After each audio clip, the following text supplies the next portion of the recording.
Un paysage de carte postale, c'est ce que promet les épreuves olympiques de surf qui auront lieu à Tahiti.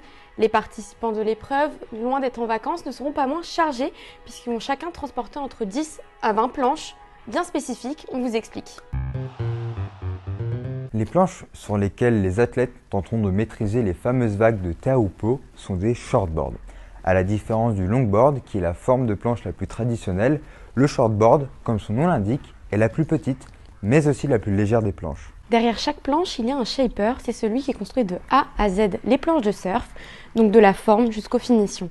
Les grandes marques américaines, comme Channel Island ou encore Firewire, commandent ainsi leurs planches auprès des shapers afin de les revendre par la suite.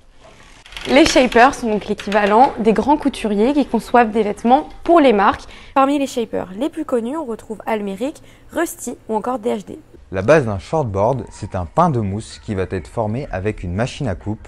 Les finitions, quant à elles, sont réalisées à la main. Le board sera ensuite peint, séché et glacé avec un mélange de résine et de polyuréthane.